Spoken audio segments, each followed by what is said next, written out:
So joining me now is the number 3 Democrat in the House of Representatives. It's South Carolina Congressman Jim Clyburn. And Congressman, it's always good to see you, sir. Thank you very much for having me, Chuck. Look, you were one of the loudest voices, I think, the day after the election in 2020. You were happy about Joe Biden, but you were not happy about another Joe Cunningham. And I remember you talking about this defund the police business. And I say this because what I want to, it does feel as if California is now ground zero of where mainstream Democratic voters are going, whoa, whoa, whoa, whoa. You know, these are not conservative voters in Los Angeles. These are not conservative Trump voters in San Francisco. I take it you share some of their frustrations. Well, yes, I do. You know, I spent last weekend in New Jersey and Michigan.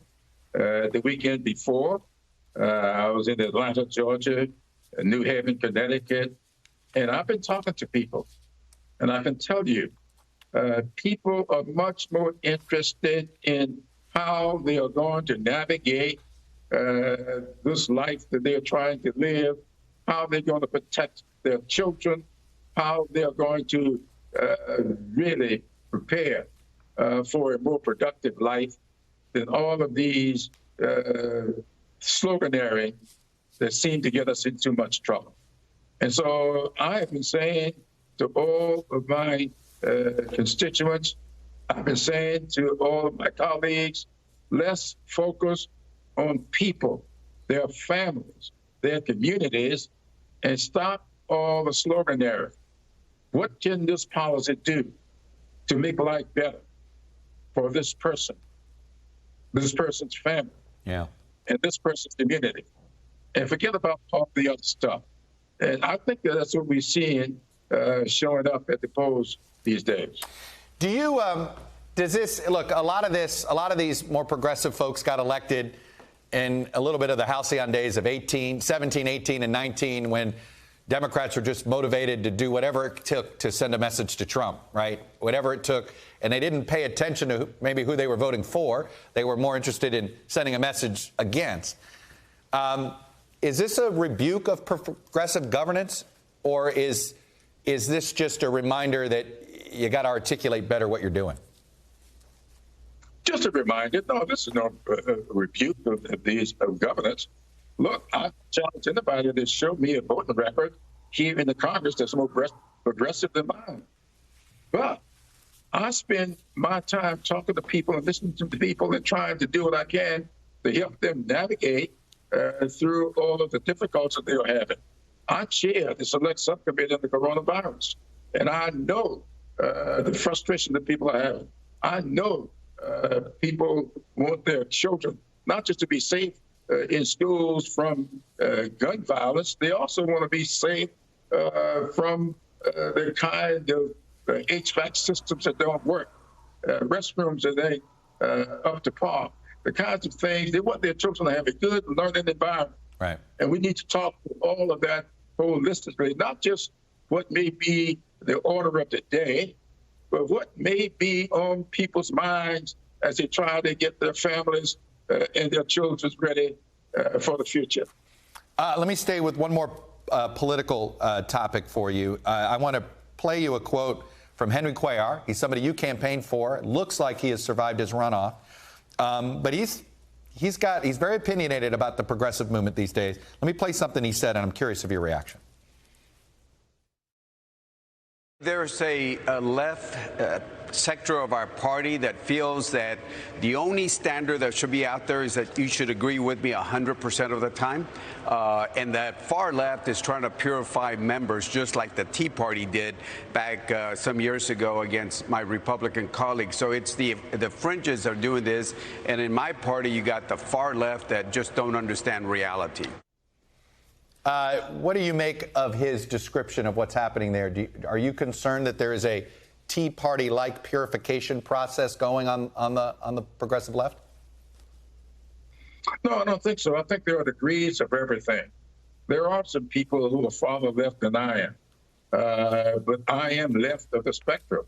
I tell people all the time, it's not just the substance of what you do, but your style also means a little something. And so I don't go around calling people's names. I try to talk to people based upon what the situations are. So left or right, that doesn't matter to me. I tell people all the time, my father was very conservative, but he never asked his congregations. He happened to be a minister. He never asked his congregations to give conservatively. He asked them to give liberally. And so we have to have balance in our lives. So I don't get carried away with whether it's left or right. I just try to do what is right. Let's talk about the gun issue here. And I want to ask you this more from the terms of, let's go back to where I started. Joe Cunningham.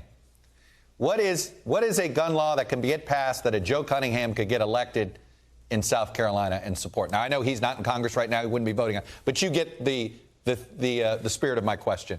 What's realistic and something that you could get done here in Washington and wouldn't get you unelected in South Carolina? Well, Joe Cunningham lives down in Charleston.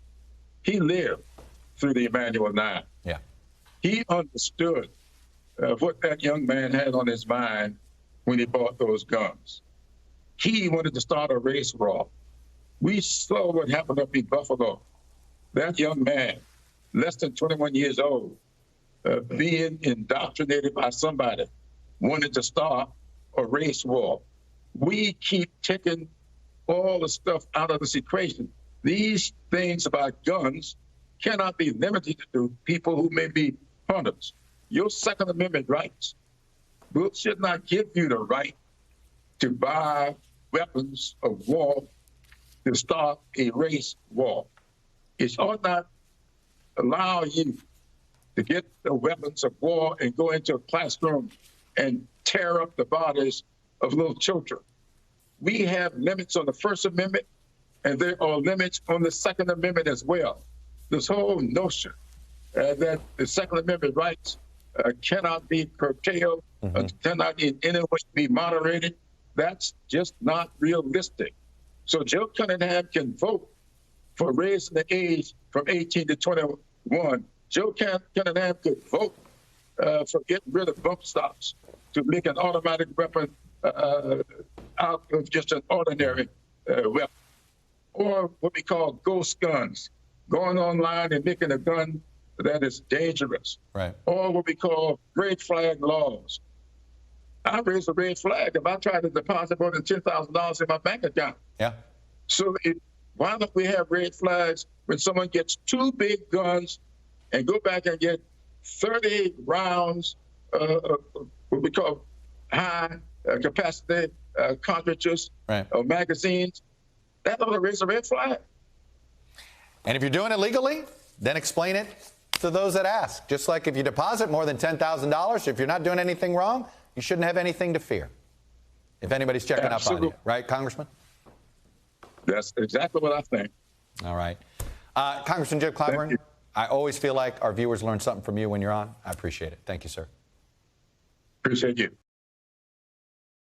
Thanks for watching our YouTube channel. Follow today's top stories and breaking news by downloading the NBC News app.